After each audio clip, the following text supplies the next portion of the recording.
Welcome to the Angler's Wisdom Podcast, supercharged by Amped Outdoors Lithium. Catch more fish.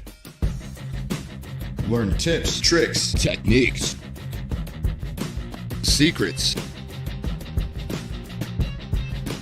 and decades of angler's wisdom. Welcome to the show.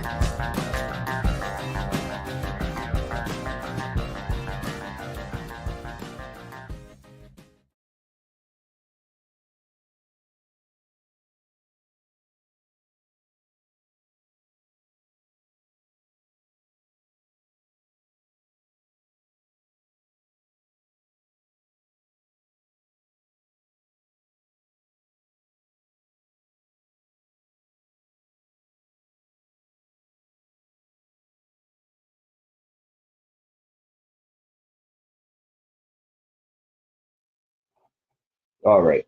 Hopefully the audio is there. Welcome back to the Angler's Wisdom Podcast. How's everybody doing tonight? It's been a little bit of a challenging start for me. Everything was perfect yesterday, and earlier today. Tried to just do a quick rundown about an hour before, and my camera wouldn't work, my microphone wouldn't work. Technology, but. Anyways, we have a great show for you today. I have James Goliwas and his son and daughter. His daughter is 7 years old and his son is 8 years old. James and his son came out. I think it was springtime, and first time kayak fishing. I took my old native Slayer seat and I put it on the back of the native Titan X. And I'll show you a picture of that real quick. And took them out for an adventure just to see, if they like it, and if it was something that was going to be viable as an option for James to take his son and daughter out and get some very important family time on the water. And he had a very good trip. This is Caden, I think is how it's pronounced, and his daughter is Tegan. So they'll be joining us here in a second. And we have my man Philly D in the back taking care of all the pictures and serving you guys. All right. Well, what do you think? Let's get this show started. We'll go ahead and bring James on and bring on Caden and Tegan. Hey guys, welcome to the show. How you guys doing? Good. Wonderful. Good to see you, brother. Yeah, you too. And if you like, don't be shy. Feel free to move up a little bit so that everybody can see you. And go ahead. Absolutely. Oh, right there. You go right there. Yeah. I try my best to get the camera set up good. Oh, you're good. It's just a little far back. I don't know if you can see on your screen, but that's okay. All right. There you go. Better? Yep, perfect. All right. How you guys doing this evening? You all ready for Christmas? Yes. I see you got the best attitude for you. You got the Claus hat on, the Grinch, got a little bit of everything. And the elf right there. I have an elf hat.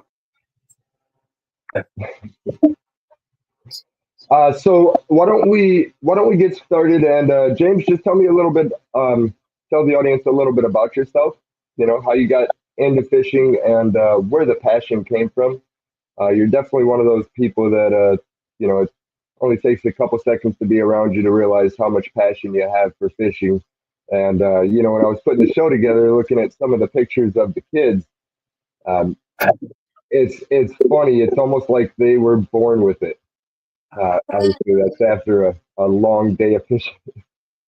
Uh, um, yeah, absolutely. So, I've been fishing since I can remember in my mind the first time I caught a fish, and I was like 4 years old, and it would happen to be like my mom has been remarried since, but we had a cabin, we went there, and I remember catching it was sunfish with those pokey, spines, and I remember that all the way back from when I was little. That and what's funny is after you sort of had me go get some pictures from or talk about and think about this stuff, and I started grabbing all these pictures, like, oh my god, fishing has been a really big part of my life, more than I really even realized. Uh, so, I've been fishing since I've been little. And as I said, I got remarried. We call him Grandpa Joe. And me, and we would go fishing. We'd literally be out 8, 12, 13 hours, going, we would do trout fishing. We'd go camping. We'd go, days and days in a row. We would just fish, for hours upon hours. We loved it. Uh, so then I went into the military. I was in the Navy for 6 years. When I did that, I was able to experience fishing down. I was down at Paris Island uh, at Marine Boot Camp. I did some shrimping. There was a crabber that we were around, so we do like gigging for flounder. We would, go fishing right down on Paris Island there. And so moving forward now, when I wanted to get in, I took them on that walleye charter and went out, and I had a bad experience trying to get into a boat that I ended up like getting rid of. And after that, I'm like, okay, I actually think I seen one of your videos and this kayak fishing. I started watching. I'm like, oh, I can really dig this. This is really cool.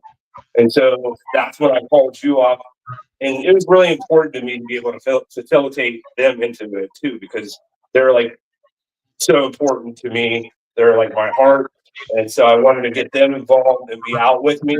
And so that's how it started. And I wanted to do it safely. So that's one of the reasons why I wanted to hook up with you after seeing the things that you did.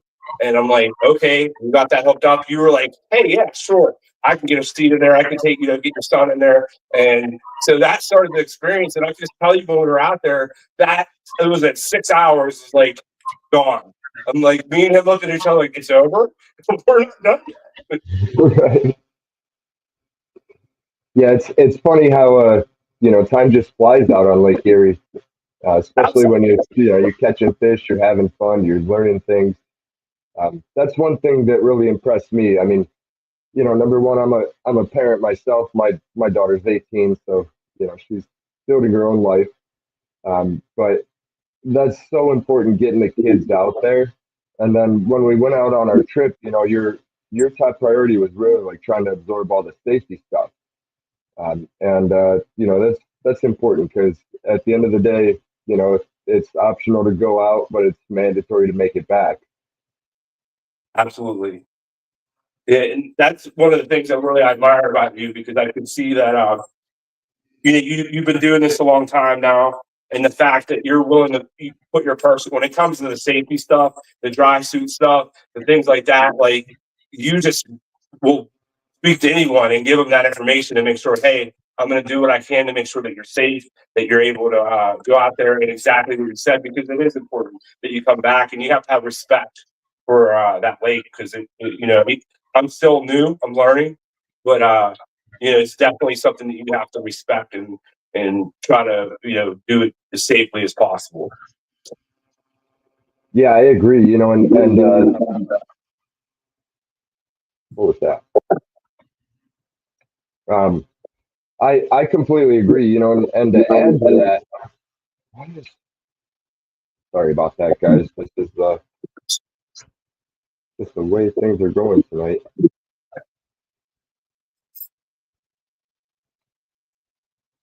All right, how's that? That's so terrible.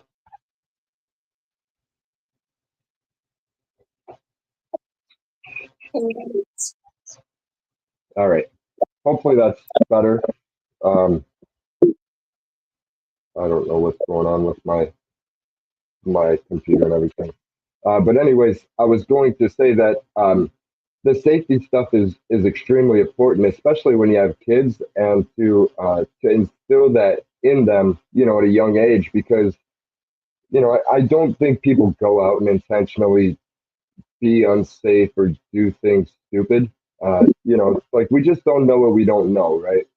And Yeah, when we're growing up, we learn lessons or we don't learn lessons, and they're going to be different. So, like for me, I understand how important it is, but there's a lot of people that maybe they've never had that epiphany.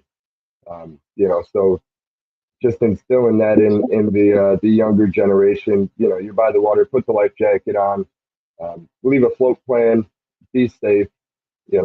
Like go out, live your life, have fun, but be prepared, be safe about it, and make it back. yeah, absolutely. I mean, right now, I think I told you about this. I said it's sort of like when I was a little bit younger, deer hunting, going up in the deer stand.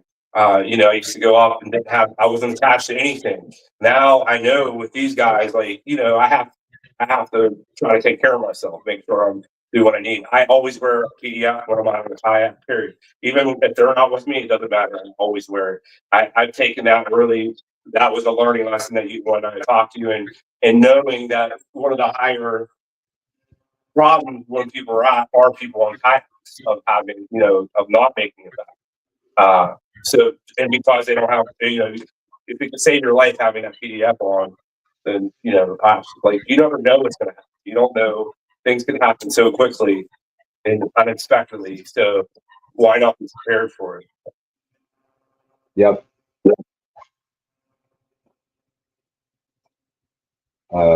We got what is that? Lake Ratatouille.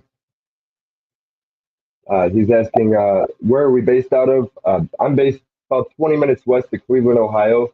I do travel, into the Western Basin and into the Eastern Basin, but primarily stay in the Ohio realm. Oh, is that about the was that the duck hunters? He said there was a tragic story out of Dauphin Island recently. Couple of young guys, they were out there duck hunting out of their kayak. And this story kind of it's familiar to me because I have a buddy Michael that was in a similar situation. Fortunately, it didn't cost him his life. Uh, he had another buddy which didn't flip over. He was in his kayak, so he ended up having the ability to get him back to shore. But unfortunately, these two young men out of Dolphin Island, I'm not sure what happened. They went out there duck hunting. The kayak flipped over or something. That water is super frigid, and you think we all think we're Superman, right? But by the time you get in that frigid water, you realize you can swim about 10 yards. And that's about it. And even it doesn't matter how mentally strong you are. There's a point where that cold just takes your Okay. ability to function. So you can't even swim. You can't even kick yourself into the kayak. So just with this holiday season coming, just keep those young men and their friends, family, and loved ones in your prayers. We a lost life, especially an unnecessary one, is not a. That's always sad. Absolutely. And Um, a lot of business that I'm in, as you know, as a nurse and doing some of the things I do, I've seen a lot of that stuff as well throughout my career. And I've actually, unfortunately, been have experienced going and getting drowning victims, and it's definitely not something that it sort of sticks with you when you go through that. So, and then you think about the people that it affects, other than that person that at that point. So, yeah, serious stuff. yeah, Lake Ratatouille. He said there's apparently they can't find one of the boys or both of the boys. I apologize. I seen the article. I didn't pull it up and read it yet, so I don't really know the full details. I know there was two young men out there. Um, that's that's sad. At the end of the day, we never know. Just put your life jacket on, put your dry suit on. If the dry suit's not in the budget, save up for it. Just be safe and fish from shore. Until you can afford it. You definitely don't want to go with a any of like the Chinese knockoffs that are on Amazon. I know they're tempting, super cheap, but remember, you always get what you pay for. The president of Level Six actually did a video I came across a couple weeks ago, and it's done very well. He's has an unbiased take on it, and he's just showing the difference in quality between a quality manufacturer suit like a Coquetet Level Six, Mustang Survival, Solar Quest, any of those, compared to these cheap couple $100 dry suits that you can find on like Temu and Amazon and AliExpress and stuff like that. And it really comes down to just the assembly. Um, this suit right out of the box, it already leaked. So Level Six, they leak test every suit before they ship it out of the factory. After it's all assembled, they have a process where they hook it up and pump air to it, and then coat it with soapy water to find any leaks if there is any leaks, and then they'll adjust that area or address it. But with these cheaper suits, the seams aren't done very well. The overlays aren't done very well. The gluing. So like on the one that he was showing, the neck seal was just peeling apart, and then the tape that went over the zipper, he just pulled that tape right off. So you want to think about those things, and at the end of the day, what's your life worth?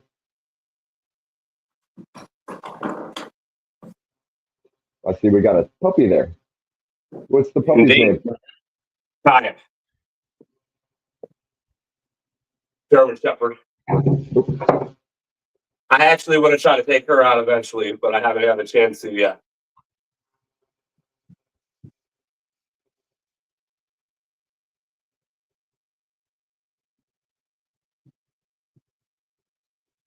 Look, her and punch as well. Oh, that's cool. Okay. So what was the first fishing adventure for you and the kids? Uh, to be honest, I've been camping with them since they've been babies. I've literally taken them out, and since you can see they're probably 3 years old, 2 to 3, right around that range. I've been taking them out and having them. Hey, Tegan, over there.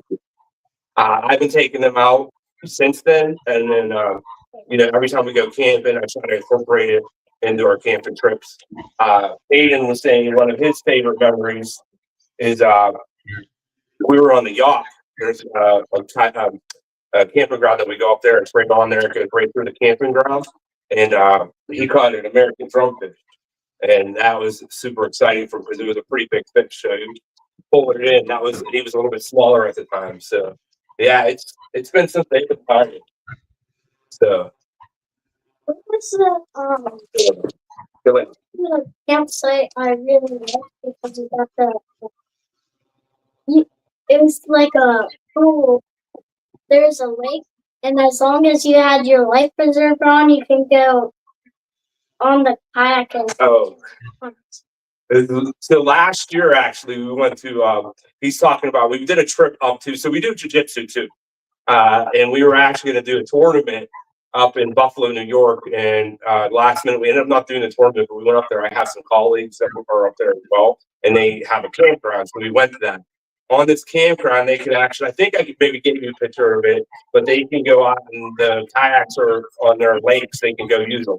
And he was just in heaven going out and doing his own kayak. You can fish there too as well. That's pretty awesome. There was a couple minnows in the sea. Minnows are at the beach, at the campsite. When we come into The campground. The beach. You're talking about the beach? like The water, yeah. When we got into the water, it wasn't just minnows. So we saw like fish in there, like and minnows and all that. And one of our friends, they caught one of them in the lake. It was like a lake. Mm-hmm. You know, one thing I like to do when I was younger is I would go to like a creek nearby or even off the dock or something like that and catch like some small minnows or just some bait fish, and then I would take the bait fish, and just kind of move up the food chain.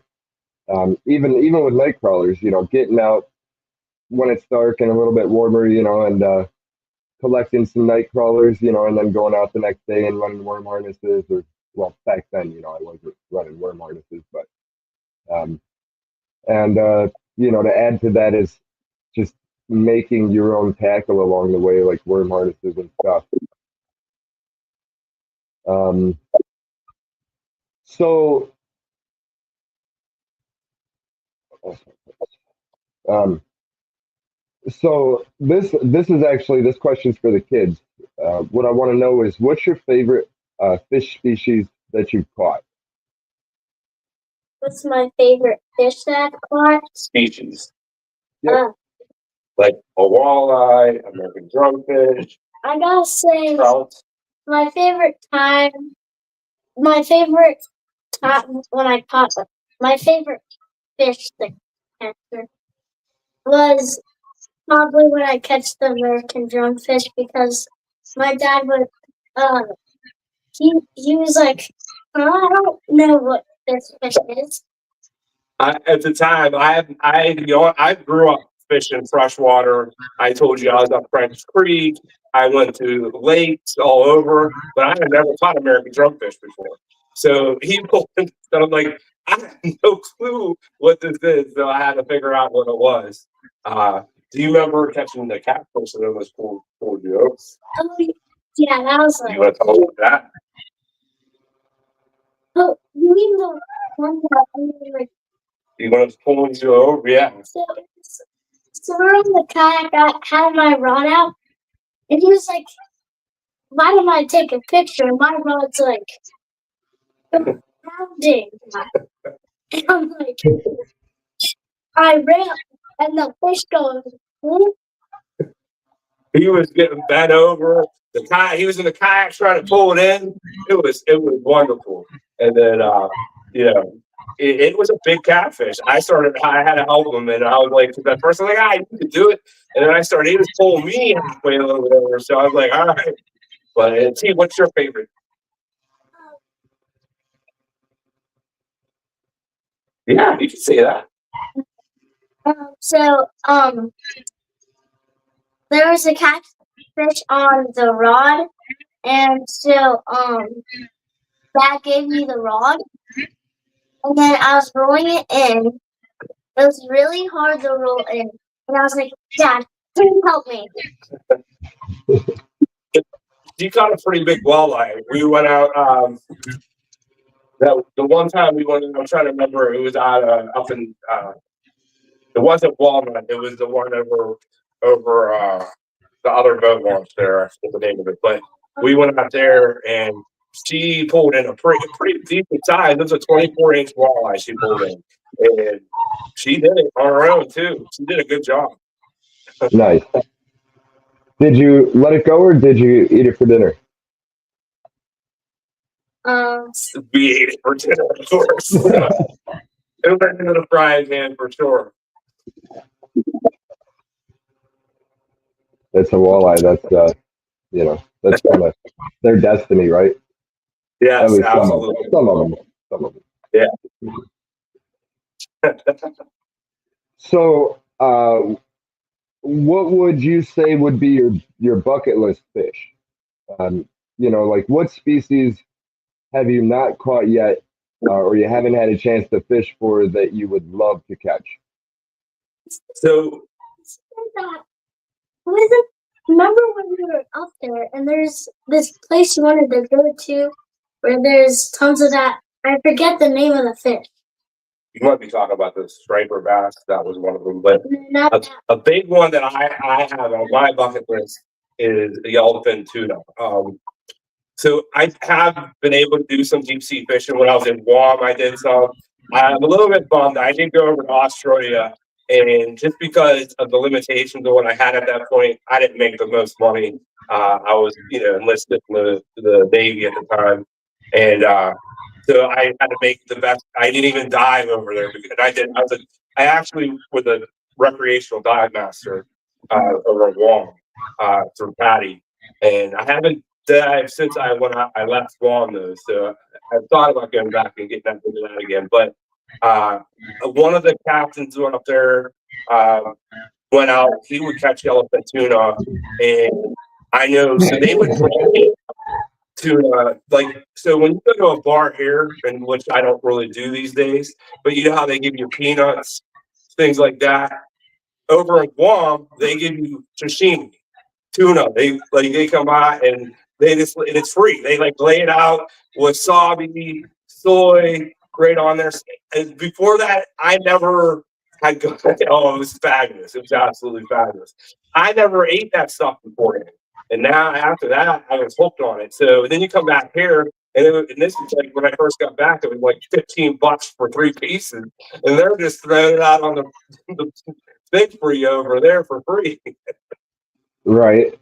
Yeah, the only place I know where to get free sushi and sashimi in the USA, I mean, aside from the dumpster in the grocery store, but you don't want it there, uh, is ICAST. The last 2 years, Under Armour, they bring in these 2 big tuna and just cut them up for everybody. Yeah. But of course, that's not open to the public.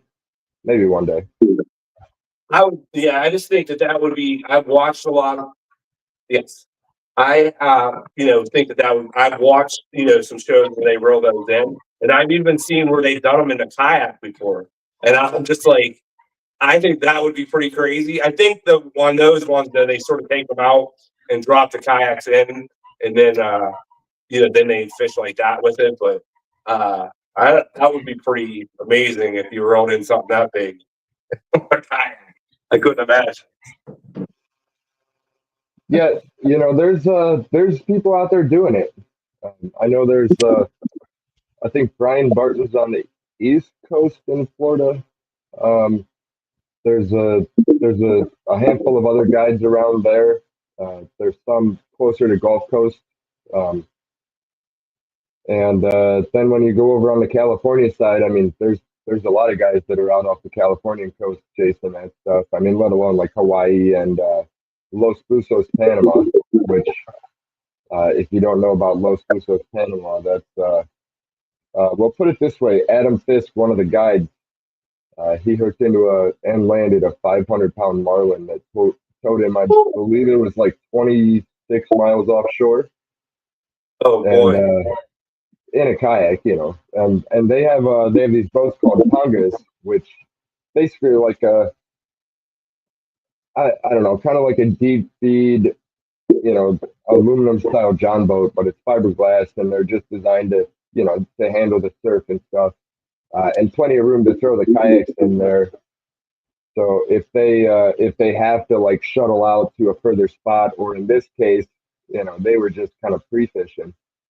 So the one guy is trying to keep up with the fish, and the other guy is calling the pungas like, "Hey man, we're heading out to sea. You need to come get us." that's on YouTube. If you just search 500-pound marlin from kayak, it should come up. Okay, you have to check that out for sure. What's your favorite catch? What's your favorite fish you catched? Say that one more time. What's your favorite fish you catched? My favorite fish to catch. At this point, I would probably have to say ocean run striper out of Chesapeake Bay. Those fish, when you hook up into that fish, it's taking off, and if you don't move fast enough and catch up to them, it's going to eventually spool you. Kind of reminds me of my buddy Jerry's out in Florida fishing for tarpon. And he tells me about that. Where like you're chasing tarpon down for a while, but most of the time they just end up getting away from you because they're just so fast. I haven't targeted tarpon. I'm sure those would probably replace the striper, but at this point, definitely striper. King salmon would probably be a close second, and then steelhead. And I love walleye. I love the challenge of catching walleye and the scientific side of things. But walleye are fun to eat. There's a lot of other species that are maybe a little bit more challenging and aggressive to catch.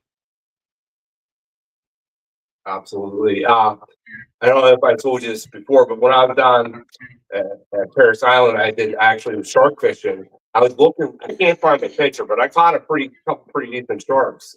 The one actually we took up to Colombia. My buddy that I was stationed with, his family was there, and they fried it all up, and I was like, yeah, you got to bring that over here. But by far my favorite one was I caught a spot tail bass, and I'm going to tell you that was probably by far the best fish I ever had. We scaled it, we got it, butter, garlic pepper on the grill, and it was absolutely fabulous. Yeah, that sounds good. I also want to try sea bass. I mean, I don't know. I've never really looked, so I don't know how common they are, in our neck of the woods. But when I was in Portugal, we ended up going to or Ville de Conde, the last day before flying out because my flight left at 8 a.m. and we were 3.5 hours from the airport, and I had to be 3 hours prior, for international. And Eric Jackson's like, Chuck, I am not getting up at 1 a.m. to take you to the airport. And I don't blame him. So we just went to Ville de Conde and hung out by the ocean. Stopped at this one restaurant, and really unique place. There was paintings, all kinds of unique paintings all over the wall. Obviously done by somebody at the restaurant. I'd assumed. Find out it was the owner, who was also a fisherman. So didn't speak any English, but we're using the Google Translate app to have a conversation about the sea bass that he catches right down the street from his restaurant. Ever since then, I really want to catch one, and people say that they're delicious. I'm sure.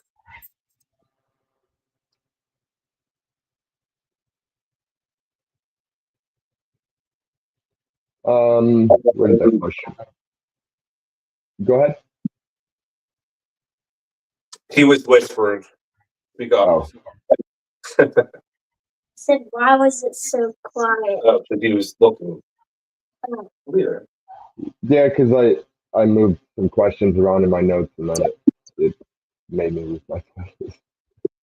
So the next question I have, and I know they're young, and anybody in the audience that their kids grew up fishing with them, definitely chime in. But what positive influences do you feel have came from fishing with the kids? Oh, I can give you so many of those. So Does she I have a can tell question? you. So I think I told you this that a lot of times I'll try to bring a radio out, or I'll use my phone and listen to some music, what have you. And so we were out there, and Caden was. He's like, Dad, can you just turn it off? Sometimes I just like there in the water and just seeing everything out there. And like we didn't, he doesn't have an iPad. He doesn't have anything else.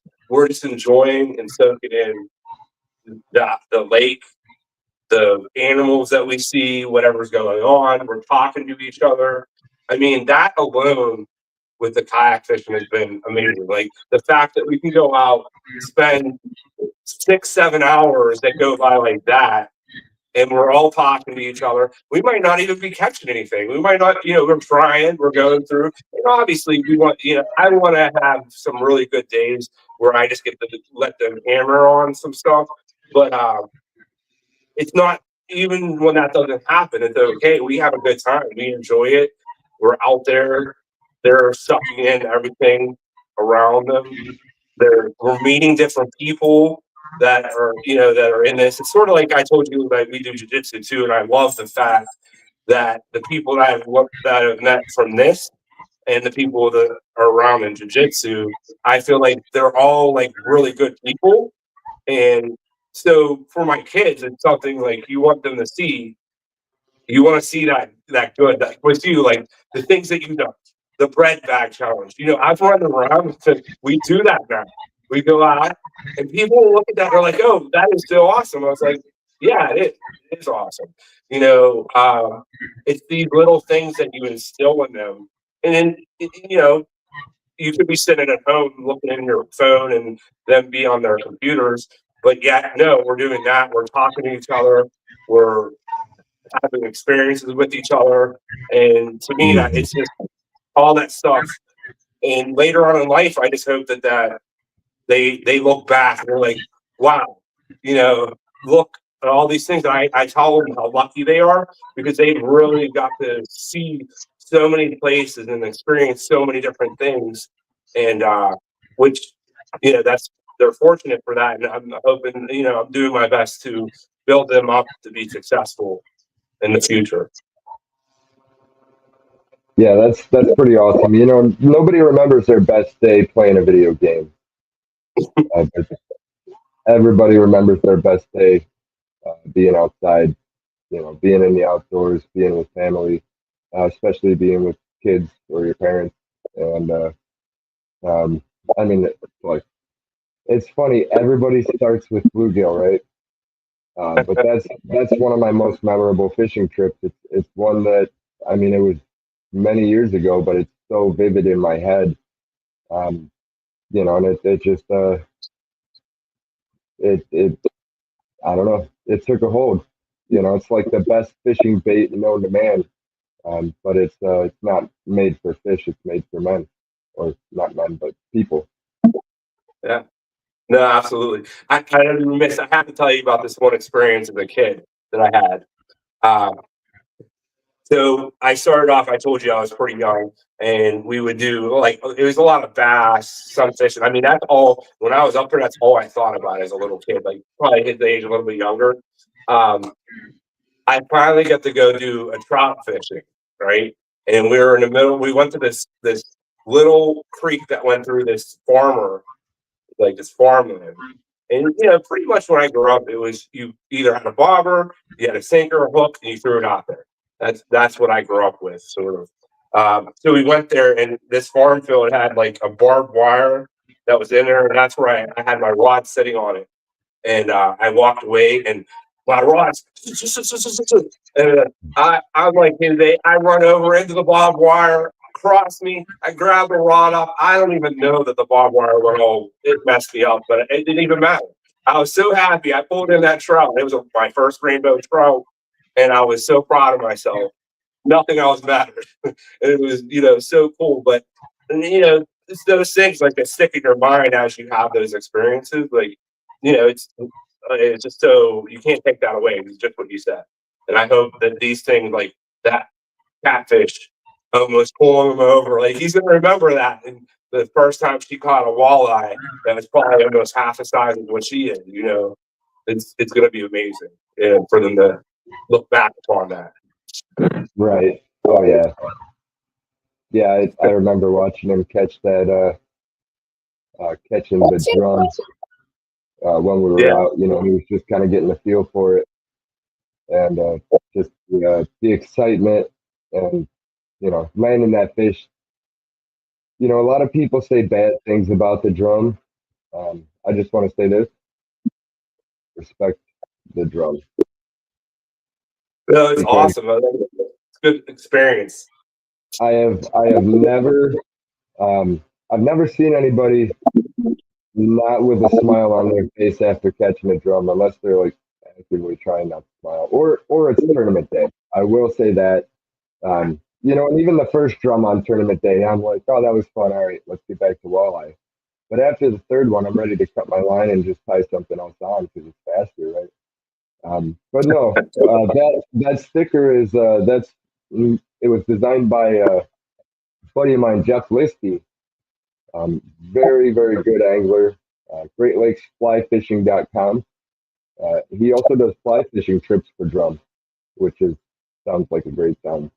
And basically it's the freshwater drum is the relative of the redfish.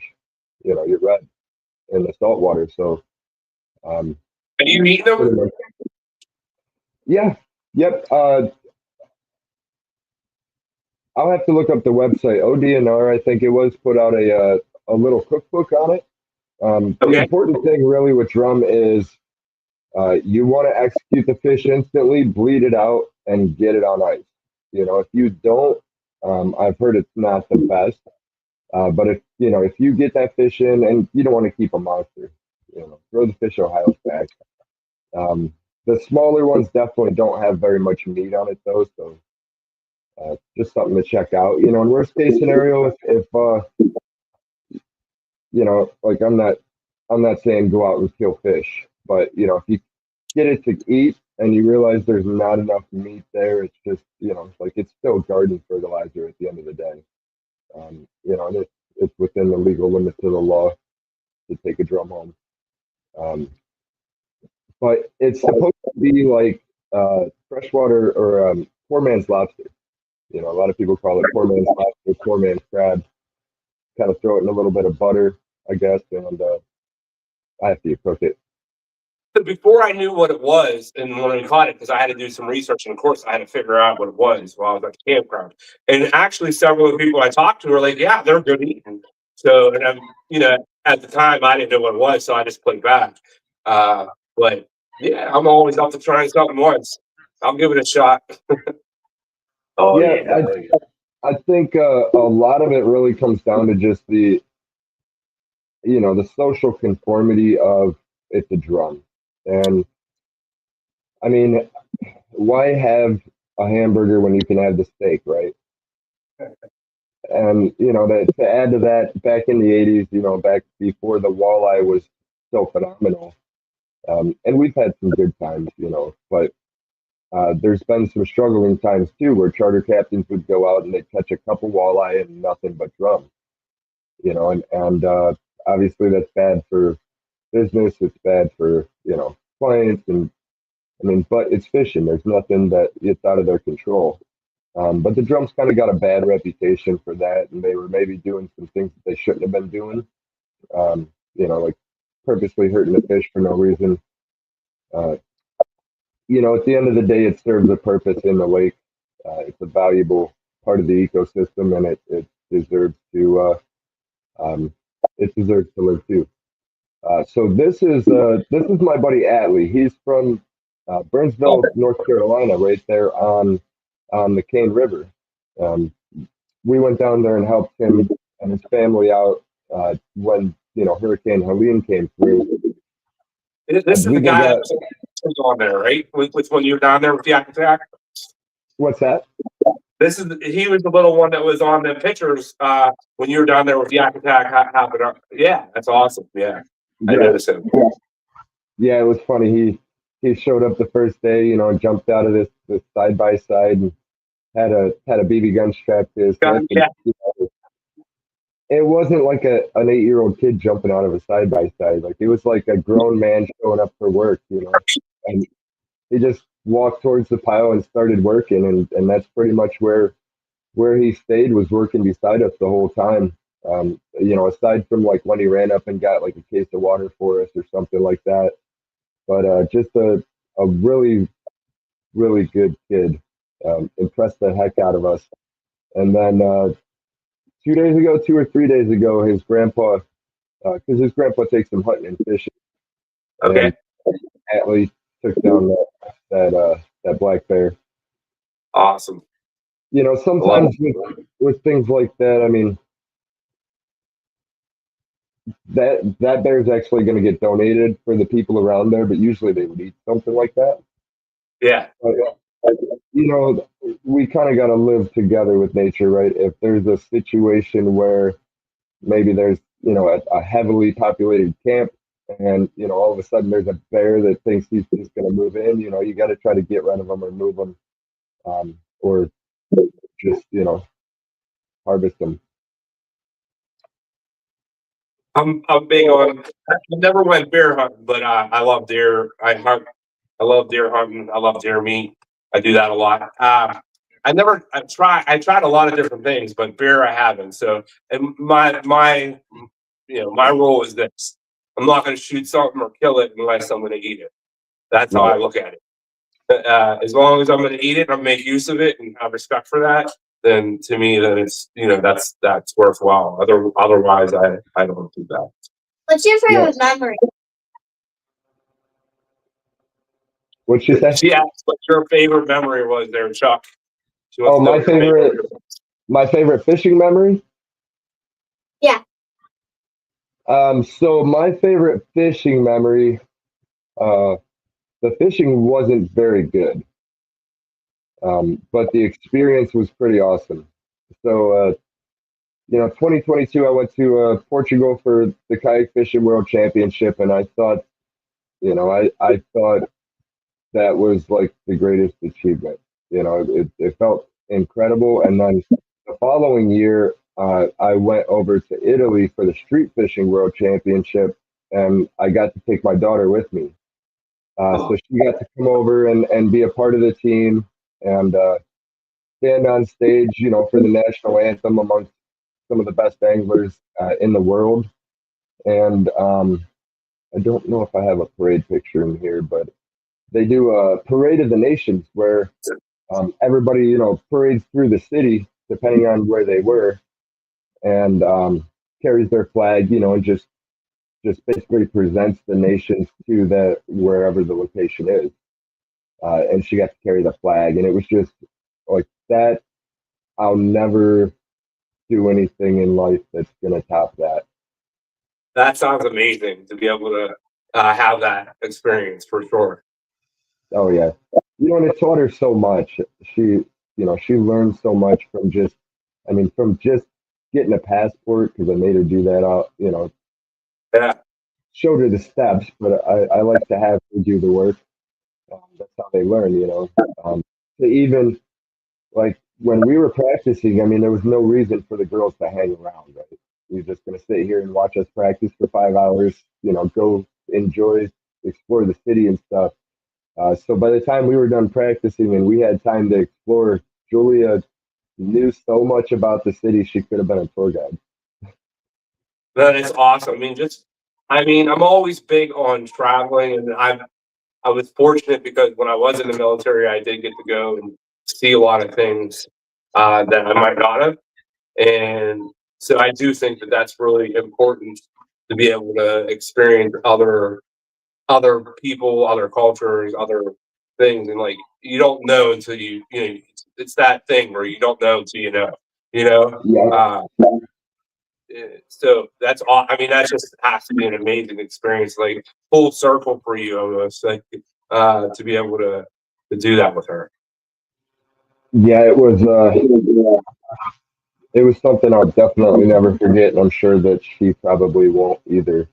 Yeah, The cool thing is U.S. Angling, which is the organization that represents the USA fishing team. They just started a USA Bass Youth Team. I don't know why my mic's doing that. Sorry about that. Uh, my screen share is not working. So Philly D, I sent you a link. Can you just open that up and screen share it real quick? But anyways, this is the USA Bass Youth Team. So they just, I think it was last week or the week before, they got back from Zimbabwe. So they were out there in the African safari area. It wow. was pretty cool, you know, watching the video where Clint, the coach, was talking to these kids. And the first thing I noticed, I'm like, this reminds me of what you would see a lion in. It looks like the you know that type of area. And then when the kids started talking, and sharing their experiences, uh, it was so cool. You could see what they were getting out of it, and even the captain, the captain of the team. First thing he said, he's like, I'm just so extremely proud of my team or of the team. You know, like didn't care about him, didn't not the fact that he's captain or anything like that. He was just extremely proud of his team. And are you able to screen share that, Philly D? Maybe not. I apologize for that, guys. I don't know. Oh, here we go. Um, yeah, so I think that's not it. Scroll down. I think it's like the third or fourth, just to show the kids a picture. This is something that, yeah, it's the group picture. Keep going. You're almost there. Uh, and that's that video I was talking about. If you guys wanted to check that out, just look at USA Bass Youth Team. Okay. And if the kids want to get involved, obviously, your kids are a little young for it, but just like Atlee, this is something that I like to use as a goal. Like you could easily do this and experience that, and meet people from all over the world. And I'll tell you, the coolest thing is nobody has any concern or care about anybody's differences. The only fact that matters is we all love fishing, we're all passionate about it, and we just want to share it and our culture with others. Just like when all the international teams came to the U.S. for the World Championship. So just something cool to think about, and everybody listening at home, as well. You can go over to usangling.com, check them out on Facebook. There's a bunch of different teams. There's fly fishing teams, ladies specific teams. I think the fly fishing team has a men's and a ladies division. There's a bunch of different stuff. Kayak fishing, saltwater. And then to top that off, another great resource for anybody that's local um, is every summertime or every summer right after ICAST. It's I forget the date, mid-July. They have the 4-H sea camp, which is over on Kelly's Island. So that's a week-long sea camp for ages 15 to 17, where they get a chance to experience fishing, kayaking, jet skis, sailing, charter boats, research. They clean their own fish. They tie worm harnesses. There's so many different options for them to kind of experience whatever they want in the fishery. And how old do you say they have to be when they do that? 15 to 17. Awesome. What we Yep. aiming for once they get old enough? And you can find that if you go over to Ohio Sea Grant's website. I believe you can find it on Ohio State University's website too, but I have no idea where. I know if you go to the Ohio Sea Grant website and just look for the 4-H sea camp, you should be able to find it. Tori Gabriel and a bunch of other individuals. They do an incredible job. It's awesome resource.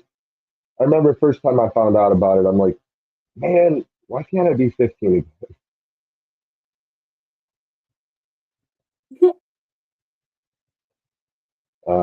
But anyways, I don't want to continue rambling on about that stuff. How about let's talk about some crafts, especially this time of year. It's cold outside. Maybe, we're in between the ice fishing season and the open water fishing season because there's really not any good ice, or it's a bad weather day.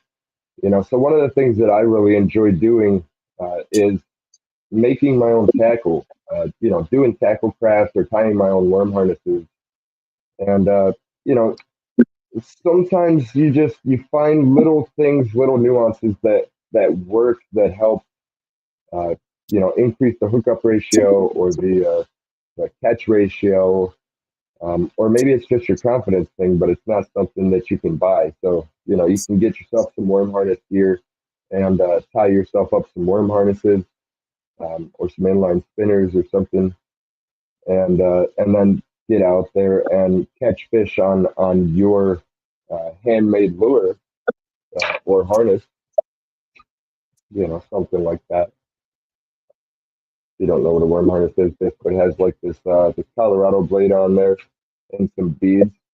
We might tie one up real quick, just have the kids kind of tie one up and get the feel for it. And another thing that I like to do with tackle craft is tying up rope flies. And you hear fly and you think fly fishing. Well, I'm not a fly fisherman. I wish I knew more about it. I'm definitely learning and stuff. But I don't have those skills yet. So it's not a standard kind of fly. What a rope fly is basically is here, I'll grab them. These are ones we made. We made a little bit earlier, and we have. If we want to make it, we can make it now. Put up close to the camera right there. We made a couple. We put stingers on them. As I was putting stinger hooks on it, it actually wasn't me. Oh yeah. You got to watch those stinger hooks.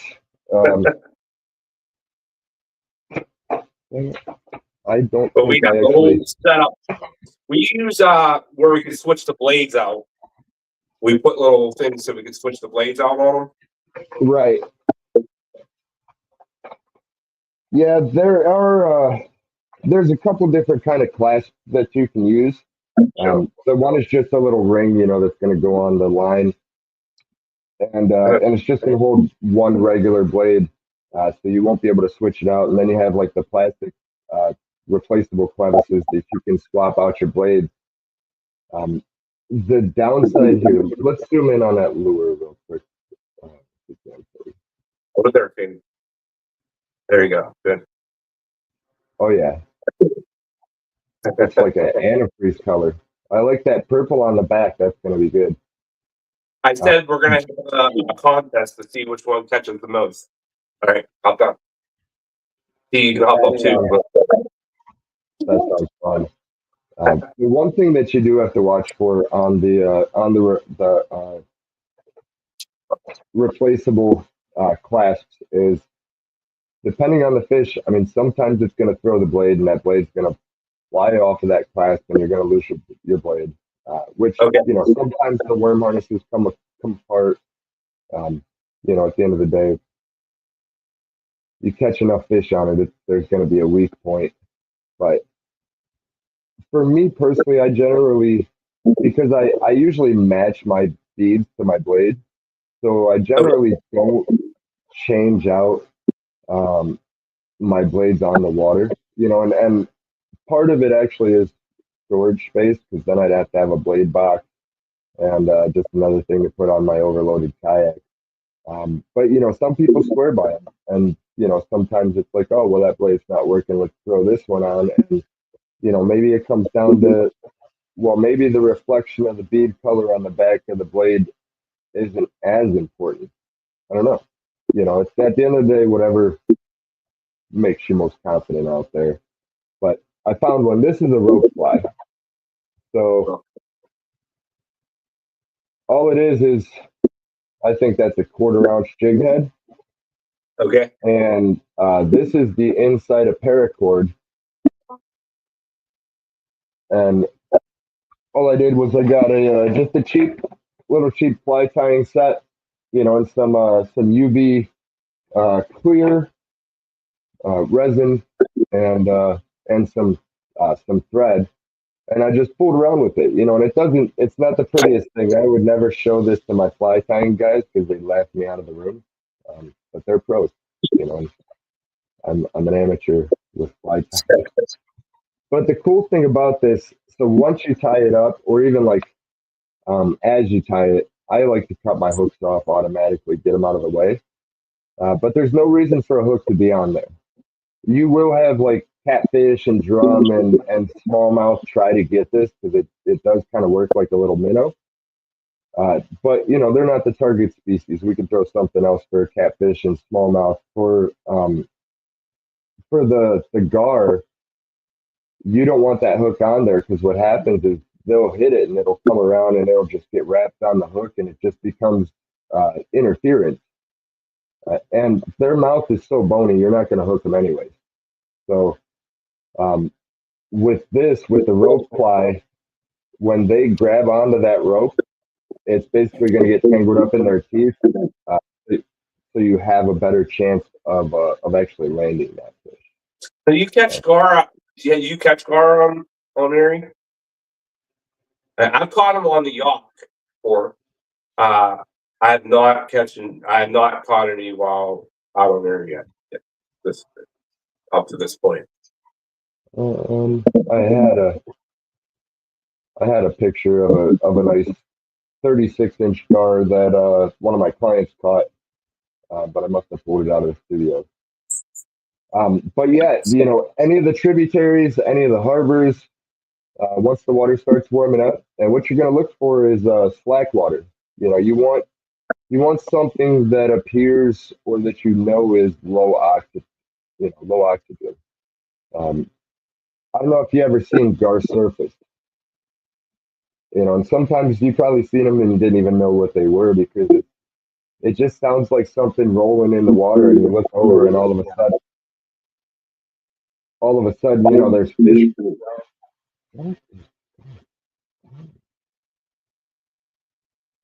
All of a sudden there's fish coming up and surfacing, and they're not coming up to feed. They're basically coming up to breathe oxygen because they can breathe air just like us.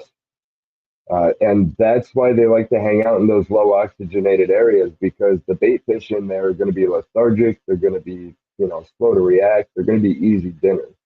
And those gar, they don't care because they'll just go to the surface and go, take a breath of air, come back down, and get some more dinner. But that's also something else that you can do. But looks like we're about an hour and 3 minutes in, so kind of running out of time for tying up a worm harness. Unless, do you guys in the audience, do you think we should, or I can always tie up a worm harness. We could do a video later if you like.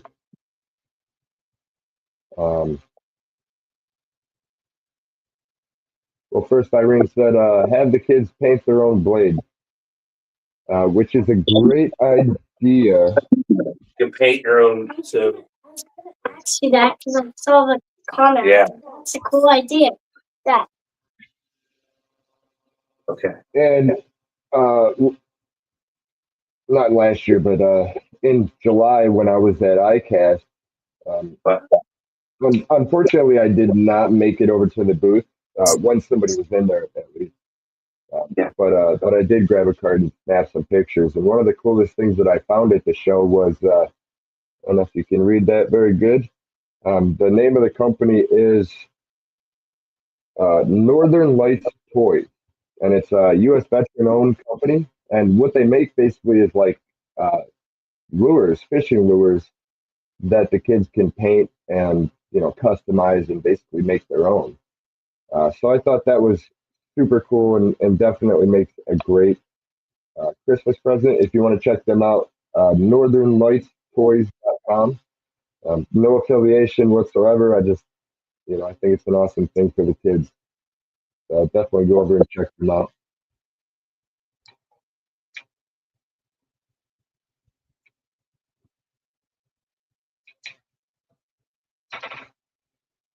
All right.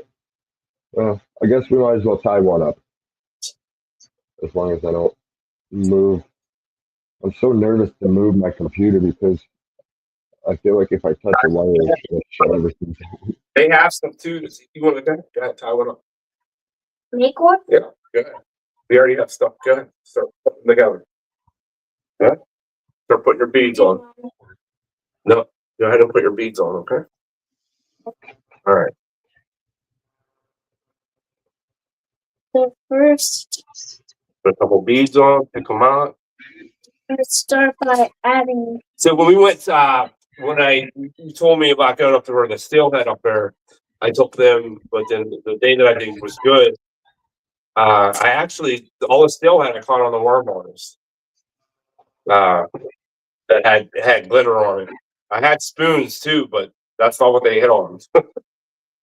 That's interesting. It's not something that you hear very often.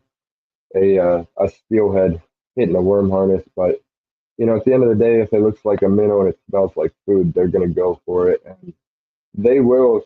I mean, they'll hit you know, a night crawler under a float if they're hungry. Yeah, that I was a never, pretty cool.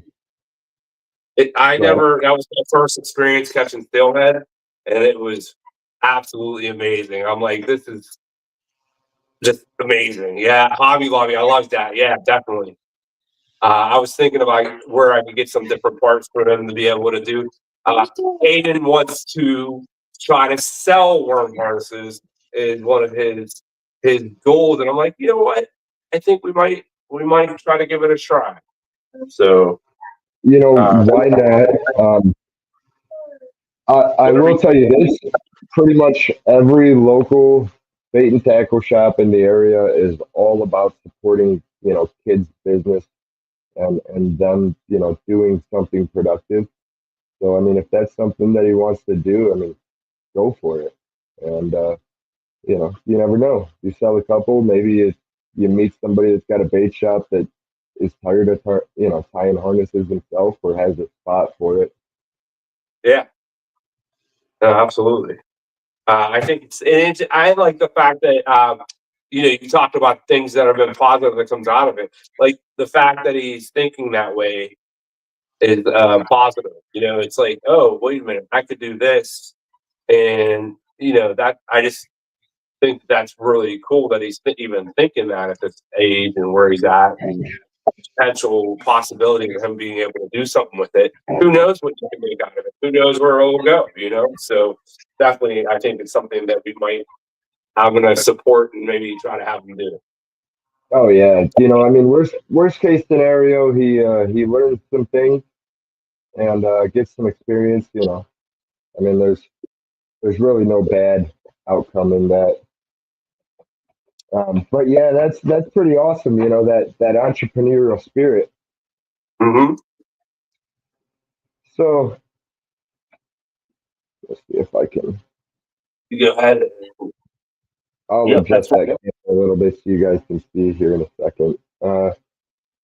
As far as storage, a bunch of different options when it comes to storage. This is a battle box, Cal Coast Fishing. I got it a long time ago, and it was just it was too big for what I wanted. A terminal tackle box that just took up too much space. So it was sitting on my shelf, and I just repurposed it and labeled. These are all beads, different colored beads. Well, that's trebles, right? Um, and you can go to if you're looking for a tackle supplier, like a tackle craft supplier. Um, Jan's Netcraft is right there in Toledo, or Maumee, and they have all this stuff. Good prices. Been around for a long time. They're a staple in the community. They support a lot of things. Give back. So definitely a great place to check out. Yep, good job. Mm-hmm. So the way that I generally tie up my worm harnesses is I'm I'll just put doing a single hook on there. it.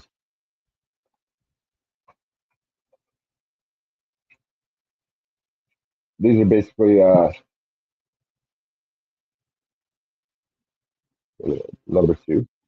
number two octopus hooks, Mm-hmm.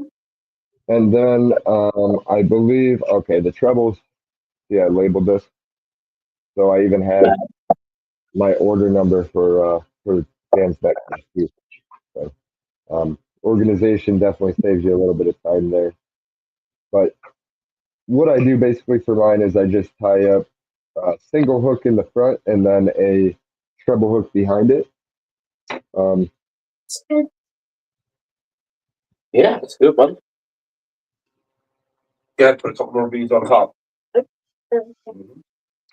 Then you can show where you got it for. oh yeah, there you go. And is that a single on the back you got, or is that a stinger? There's a double hook, Yeah. and we don't put a stinger on that one. Yeah. So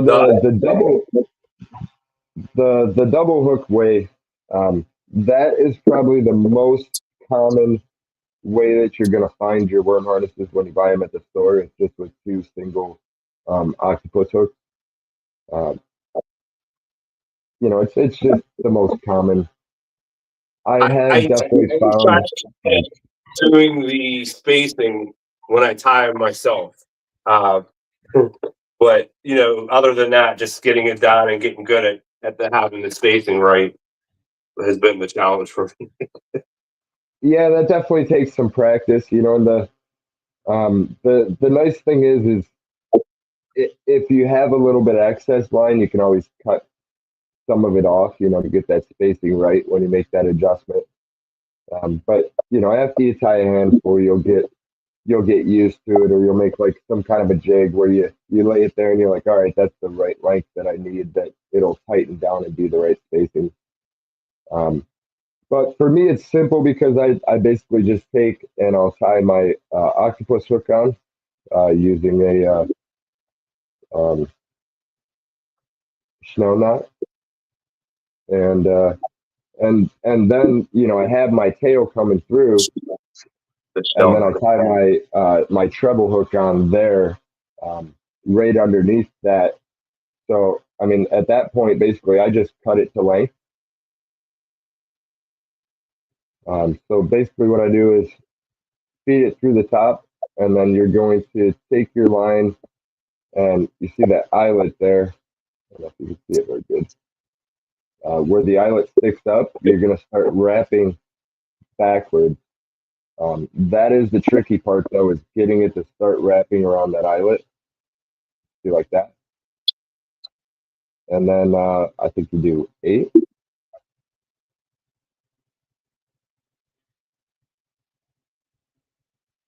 And then you're going to take,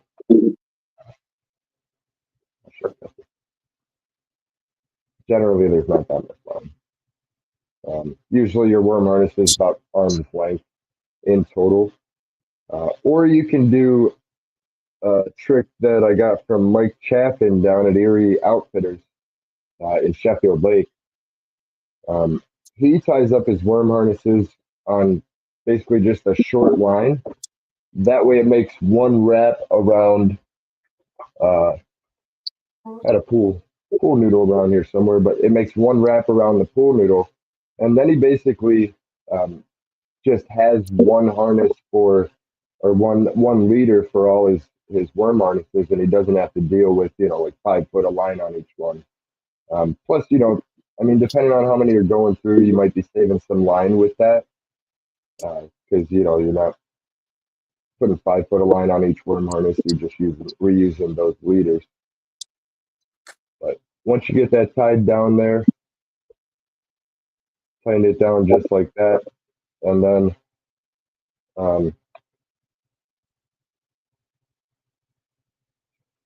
with this one, I like to do a polymer knot if I have enough uh, enough line there, just for strength, and it seems like it keeps the treble going straight back a lot better. That's one thing, you want to make sure that everything kind of flows uh, straight. You don't have like a hook kicked off to the side or anything like that.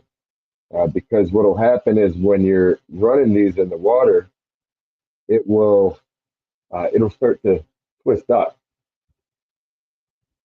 and you probably won't even know it until you start pulling in your line and you realize you have 50, 100 yards of line on your line counter that you now have to cut off because it is basically twisted up so bad. And if you run something like lead core or copper, you just cost yourself a lot of money because now you got to replace. All right, you can come back. So another tip that you want to make sure that you pay attention to. So how many beads are you adding on top of your octopus hook before you put your blade on there?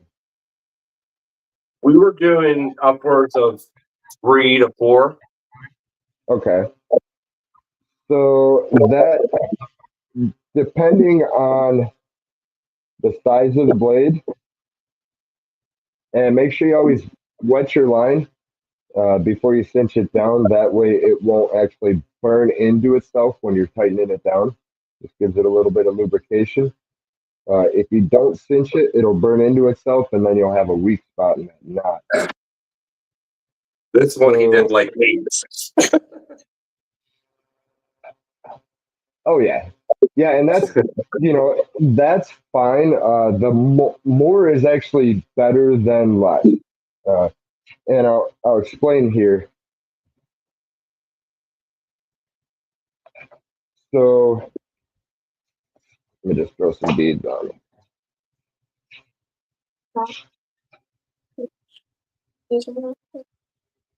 And these beads you can get at Jan's Net Craft, Fish USA, um, or even the Walmart or the craft store. Especially if you're just getting started, and going through a lot of stuff, that might be a cheaper alternative. There's really not that much of a difference. Maybe a little bit different finish or something like that. But you could definitely save some money and get like an array, and that way if they go to town and they make thousands of worm harnesses. You're not, you don't have half the house invested. So depending on the size of the blade that I'm using, um, really tells me how many beads I want. And what you want to look at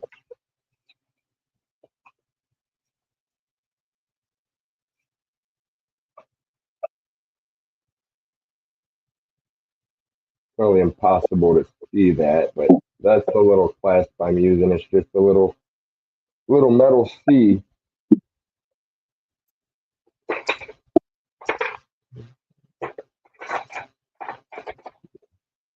All right.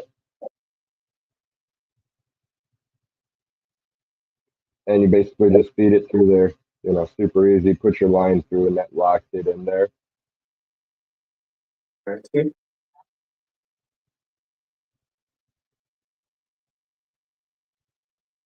right. You want to flip it, Steve? So here's why it matters how many beads you have. Look. So you see, what do I have? 6?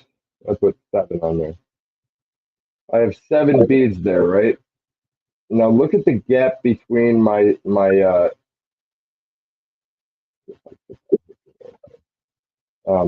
between my Colorado blade and my hook.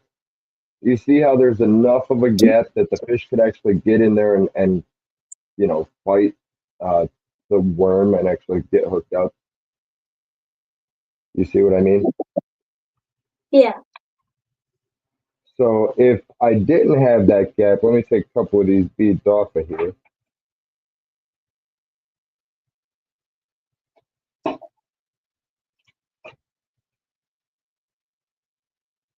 Fun fact. I didn't know anything about worm harnesses until we met with you, Chuck. Yeah, I don't know too many people outside of the Great Lakes that run worm harnesses. Although they can be very efficient, in inland lakes just with a shorter lead and lighter weight. Okay, so now I only have 4 beads on there. Let's get this blade on the other side. And you see how,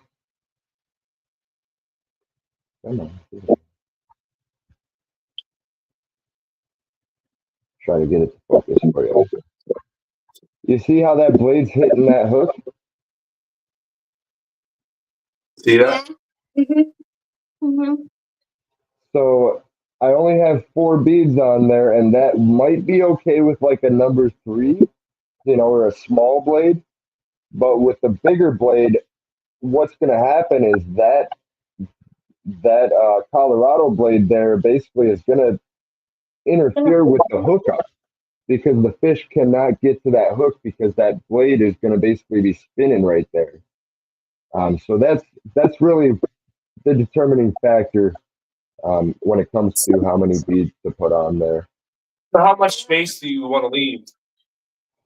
I mean, you want enough space, like I would say, I don't know. You want a little bit more than that? I like to use like 6, 7. Usually, I run 7 beads for the most part, and that's I believe that's a Colorado number 6, so that's a little bit bigger. Do you do double And blade often, or I do. okay? And the second one is not as important. How many? No, it's gonna be important across the board. Why is that?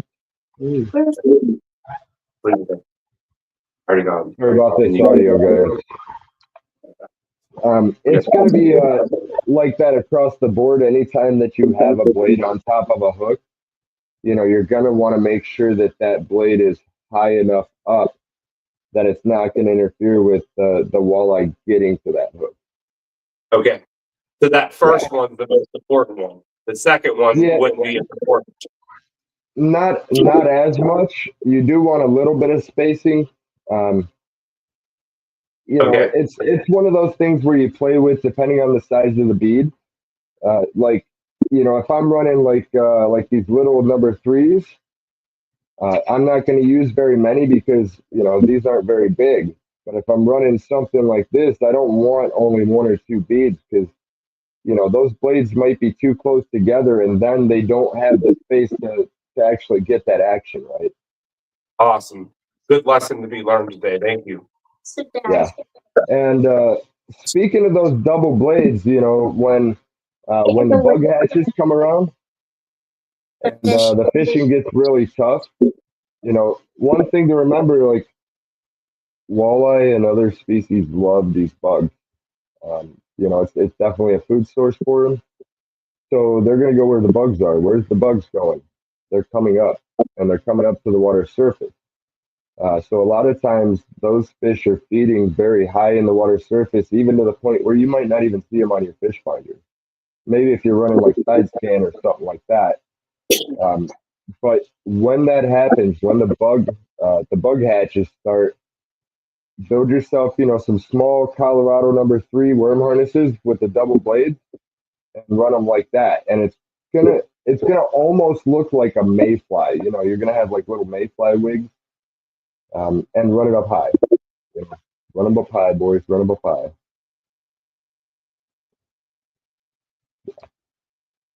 But be creative with it. There's really no right or wrong way to make a worm harness.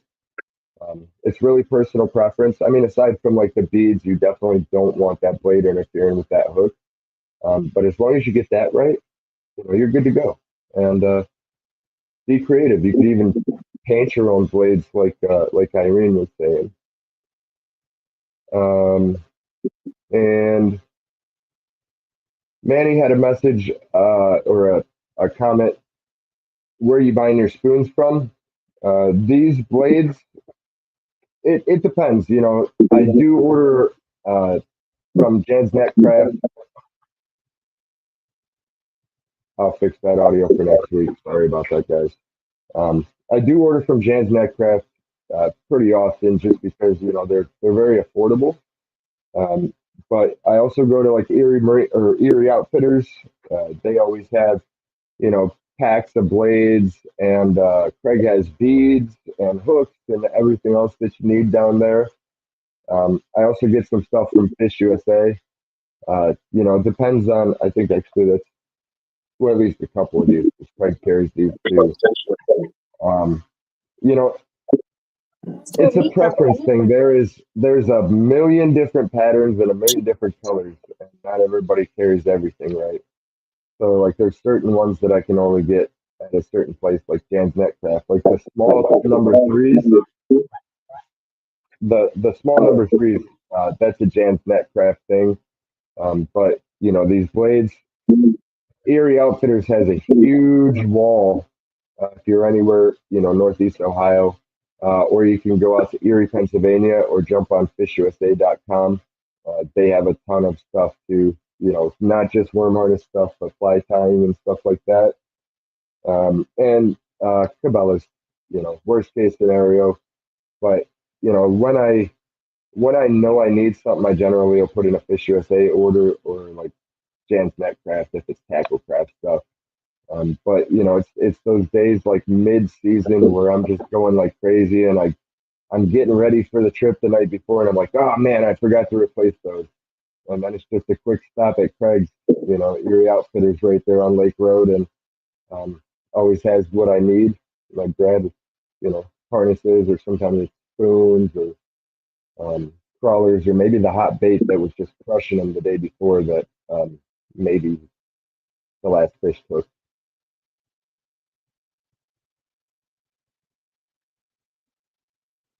Cool. Do you guys got any questions on tying worm harnesses? And I will send you a link to a very good playlist on YouTube. It's by my buddy Jeff Little. His tackle craft playlist.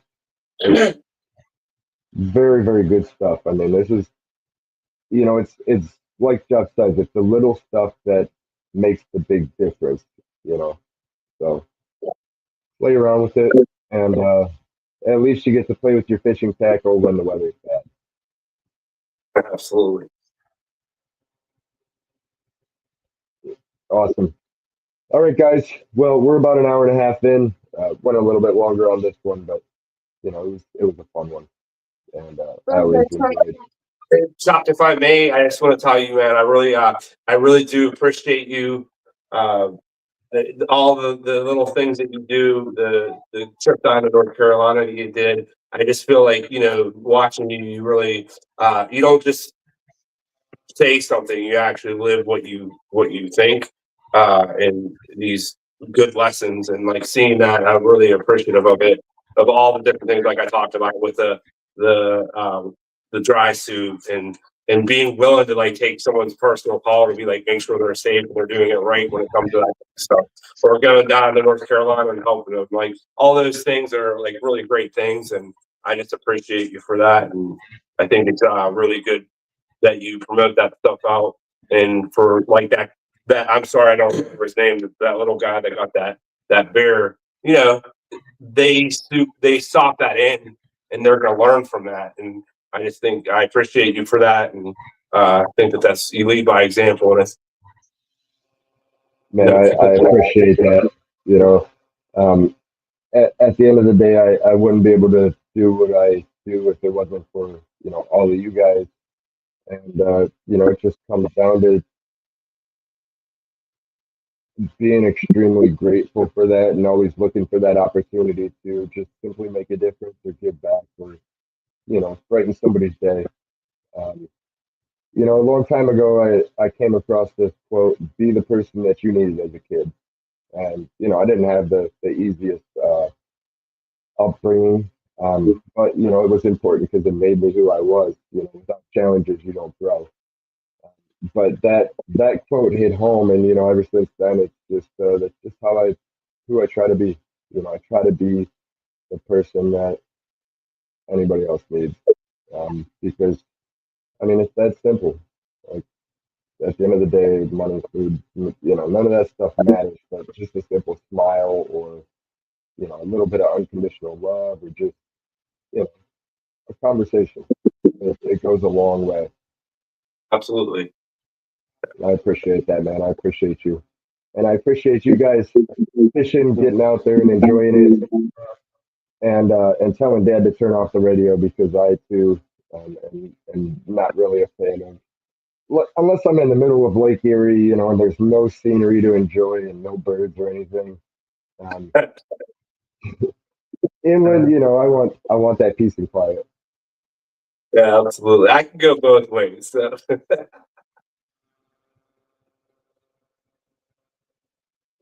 That's awesome. All right, guys.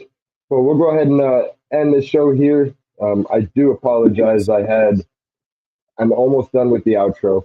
On the next episode, the outro will be there. And hopefully the mic issues will be fixed and the other stuff will be fixed. But little by little, imperfect action, we learn along the way and figure out the problems and, I don't know, improve. That's the important thing. Improving is improving. It doesn't matter how big or small. So. Absolutely. All right. Well, I hope you guys enjoyed the conversation. This one was a little bit different, maybe not as many fishing secrets, but in my opinion, one of the most important things in fishing is just, getting the family involved and getting others involved. And just, not being afraid to be that mentor, whether it's your kids, somebody else's kids, or just a random guy, walking on the river trying to enjoy the same passion that you enjoy. So, just smile. Don't worry about differences. At the end of the day, we all put our pants on the same way. We're all the same. So just share the love, and you never know when just a simple smile for somebody might be the thing that saves their life that day. So I'll leave you with that. This is the last episode before Christmas. So if I don't see you, I don't know if I'll be live before then, but have a Merry Christmas, Happy Holidays, whatever holiday you celebrate and enjoy, and just remember to focus on the little things. The family, the people around you, your loved ones, the important stuff in life, and most importantly, get out there and catch a fish. Leave you with Okay. Be kind. I seen this shirt and it really sticks with me. Be kind. You never know what battle someone's going through. You don't know what someone else is going through. And what you said, smile, that might change someone's day. And so I wholeheartedly agree with you on that. Thank you for having me, by the way, and my kids. Oh, absolutely. And everybody else listening at home, if you have any questions, concerns, you need some advice, I try to respond as fast as possible. But just know at some point I will respond. If you need something urgently, my number's out there. It's on the bottom of the screen. Give me a call, shoot me a text. You can email me or check out the website. But first and foremost, I see myself as a community resource. Do I do guiding? Do I do a lot of other things? Of course I do. I got to pay bills, but I'm a resource for you guys to answer your questions, keep you safe on the water, and just kind of show you the way. So don't hesitate to reach out, and I will see you next Thursday, which is December 26th, the day after Christmas, 8 o'clock Eastern Standard Time. We have special guest Roger Hinchcliffe from Lamiglass, and I mean, aside from being with Lamiglass, Roger he's a hell of a stick. Very experienced fishing the rivers for steelhead and salmon and stuff. He's actually a Michigan native. He lives in Michigan. I don't know if he's from there, but it's going to be a great show. We're going to deep dive into some anglers' wisdom and talk steelhead, wading, float fishing, drift fishing, stuff like that. So it'll be a great show, and I heard there's going to be a surprise that show too. So you might not want to miss it. All right, guys. I will see you next week.